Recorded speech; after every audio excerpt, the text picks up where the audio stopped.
Tonight, an interesting story of a NAMM Show SG.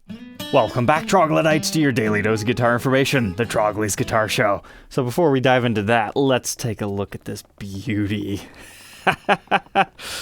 What a crazy SG. Talk about a quilt top. We've got Abalone block inlays, so that means this is a true SG custom. An SG custom on steroids anyways, so usually the customs do not actually have figured tops like this one, so that is something they were doing special for this particular NAMM Show display piece.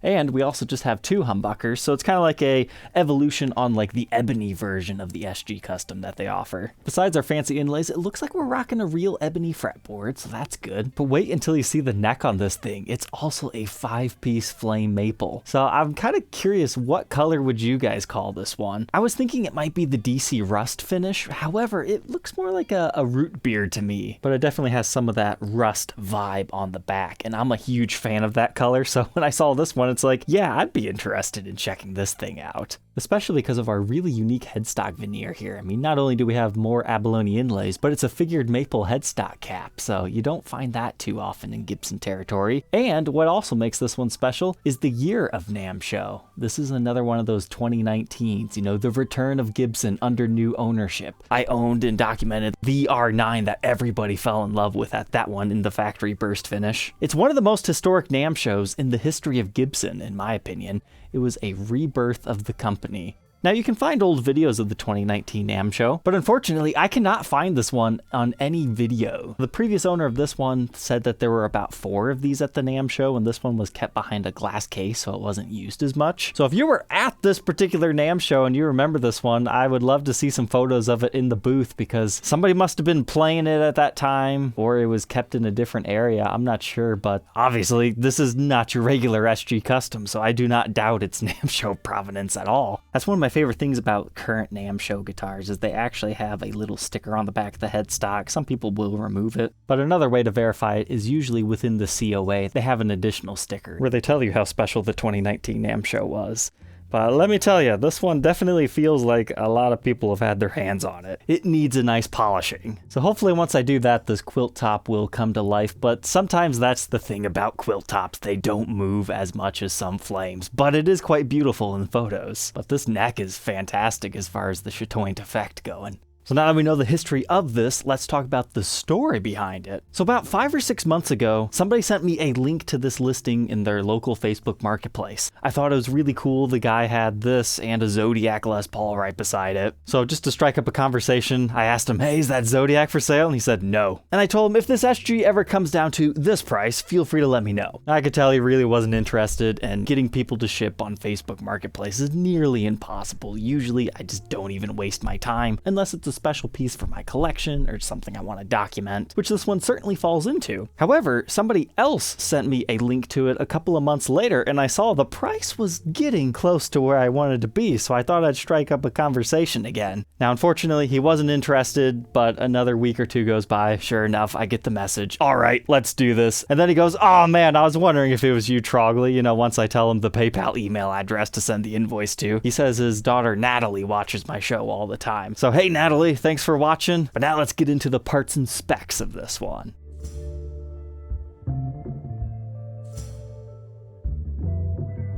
Well, one thing's for sure, it feels a lot better now, and it does have a little bit more movement to it. As I was cleaning it, I was starting to question, is this actually quilted koa? Because it's got kind of that koa color, and I saw some like interesting mineral streakage over here, but no, I'm pretty sure it's maple that's just been dyed, and you'll see that in the back control cavity, the more mapley looking color. So what are our pickups? I'd assume some sort of a custom bucker, since there's no markings past this point. Those pickups are 8K ohms in the bridge, 7.99 in the neck, and the middle for fun at 4. Here's our bridge pickup cavity just for fun. You can see the maple top bare without any finish. This is pretty cool. So that is our long neck tenon for the 5-piece maple neck. That's 2 pieces walnut with 3 main stripes of maple. And that's something you might not have noticed about this SG. It does not have a pick guard on it, so that makes it look kind of unique. But it still retains the tenon cover, and that's because the neck tenon looks a little strange. However, since it's this particular neck construction, I honestly think it looks good. I would love to see Gibson do an ultra long neck tenon inlaid into the top where it just makes it look like a neck through guitar. Then they could finally get away with just showing it, you know, kind of like a spotlight special.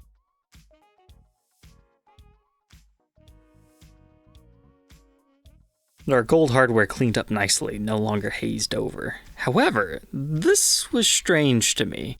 It's possible this ABR1 bridge was replaced. It feels and seems like the real deal. So it's possible there was just a batch that came into the factory without the Gibson ABR1 branding on the back. However, it also looks like somebody replaced the nut on this example, which I wasn't told about, so replacing the bridge at the same time as the nut, I guess it kind of makes sense. It's at least been worked on, so somebody might have grabbed the wrong bridge. Not a huge deal. Still an ABR1 style, mounted historically. Then we have a full weight tailpiece. And it's our regular 2 volumes, 2 controls, 1 set for each pickup, 3-way toggle switch, output jack on the front. Just in case you're not familiar with what the NAMM Show is, that's where dealers go off to show their new guitar models to the public, as well as make transactions with their dealers, meet and talk about the upcoming year. It used to be much bigger within the guitar community than it is today. Nowadays, Gibson hardly even shows up to them or just has their own private parties. But 2019 was the year after they just decided to do the Consumer Electronics Show, but it's the new ownership. They all wanted to go back to NAMM, so you can see the new bass core model guitars and then a few of the fancy show-off pieces. So as far as value goes, obviously you want one of the fancy show-off pieces, but having any NAMM guitar is kind of a cool thing if you have provenance behind it. Now, how does that relate to value? It kind of depends which one you're talking about. If it's a super high-end art guitar, or everybody was talking about it at the show, then the prices can just go crazy. Could you get Gibson to custom order you something very similar to this? Yeah, but it'd probably cost you a lot of money. But that's the other thing about the NAMM Show pieces, is they're all sold to dealers at that show before you even walk in the door. And they're actually sold to them on a lottery system. Basically, they walk the show, they put their business card on the guitars that they want to buy, and then they randomly draw one out of the hat. And so tracking down a particular NAMM piece can be quite difficult sometimes. So they really do have their own dedicated collector fan base. So it's always fun when we get to document one of these. If you want something like this, check out an SG Elegant. We have reviewed a couple of those. They have the maple top. Now, sometimes it's flamed, usually not quite this quilty, but they're there. But what's cool about these is the fact that it actually is still a maple top. It's not just a maple body like we saw on the SG Select Research and Development guitar. On the edge, you get this cool cross-section of the mahogany and the maple. It's just cool. I've always been a fan of sandwich layers of wood. It's kind of a cool color combination down here since you got some of the darker and the lighter woods blending in at the top. But at the same time, it's all so dark, it's not as apparent as some of them can be.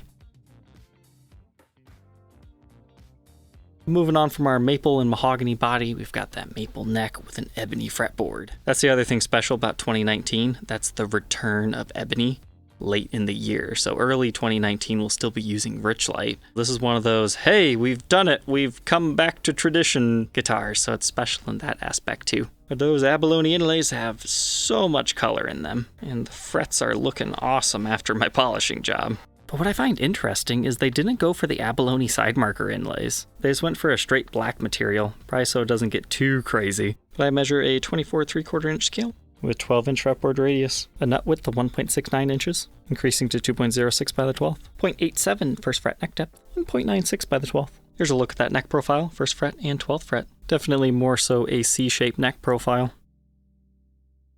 Check out this awesome headstock. This got a little bit more movement to it after I cleaned it. This is what sold me on this guitar, that I had to get it. It's a very interesting desert-like theme. This piece of maple was definitely a lot brighter than the rest on this guitar. The playing side profile is awesome though. The colors just match up beautifully. Even the yellowed over binding with that maple neck.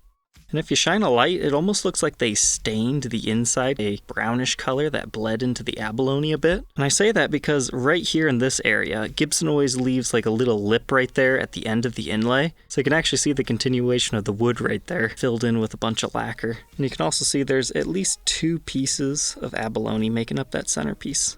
And here's what the truss rod looks like from the factory. Sometimes the custom shop just sets them like that. Some guys are telling me it's because the washer isn't as thick or it compresses the wood a bit. I don't know. I've seen it enough to not be as weirded out by it as I used to be, but it still seems strange to me. But this one has a Les Paul Custom historic style truss rod cover on it. That's cool. Nice beveled edges. Definitely going after a 61, 62-ish SG, back when they were called Les Pauls. And now the back, also cleaned up nicely. Beautiful DC rust finish. Really accentuates that wood grain beautifully. Kind of gives it a nice brownish, yellowy, almost slightly green tinge to it. But here's what I was talking about earlier, how you can very clearly see it's maple on the back without any of the staining over top of it. Here you can see all our solder work. Everything looks good to me. Custom shop style pots with our usual wiring. However, very sloppy as far as, cleaning up the routes. Lots of beardies. Here's a look at the other side where the woods come together. Very obvious right here. But we've got a strap button at the base and one at the heel. And if you don't know about custom shop SGs, the body does ride up a little bit onto the neck's heel, which usually isn't as apparent because it's mahogany onto mahogany, but this one's mahogany onto maple. Here's a quick look at that neck joint area. This neck had great movement before, but now that it's polished, not only does it feel better, but it also dances more. But there's a closer look at that sticker. There's usually 2 NAMM shows a year. Now that's kind of changed nowadays, but the winter NAMM is the most popular show. The summer NAMM show is usually in Nashville, and there's less new things there. Here we are 5 years later, believe it or not. It just feels like the new Gibson just came under ownership, but a lot of changes have happened since then. But for further proof this was a NAMM guitar, it's a very early serial number, so 09 in this case means 2019, so this is production number 51 for that particular year. That kind of backs up our story here as well. It's very plausible that the NAMM Show guitars were made very early in the year, or at least serialized then. But all said and done, not too bad, just over 7.5 pounds. That's the thing with SGs, you don't want them too light or they get neck divey, but you don't want them too heavy either. That's the whole point of an SG. Greater upper fret access and a little bit lighter in weight. But let's go ahead, plug this one in, and you hear how it sounds. So there's a neck dive. Yep, just like any SG, but the neck is surprisingly chunky on this thing. I was not expecting that, so this is a great SG for me.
So there we go, a very interesting NAMM Show display piece from 2019. I'm definitely glad I picked this up. Is it a forever keeper piece? I'm not exactly sure on that one. Like, I have a few SGs in my collection, but like, if you have something interesting to trade, feel free to let me know. But I have no real reason to sell this right now, so I think I'm gonna hold on to it for a little bit because it's just a cool piece of Gibson history. The 2019 NAMM Show is historically significant, and this is a pretty killer SG, and I love the DC rust finish, so it's kind of a winner in that book. As far as the neck goes, it's a pretty nice guitar if you like the chunky necks. So alright, I hope you enjoyed this episode and your newfound guitar knowledge. Don't forget to like, comment, and subscribe, and we'll catch you tomorrow on the next one. Take care.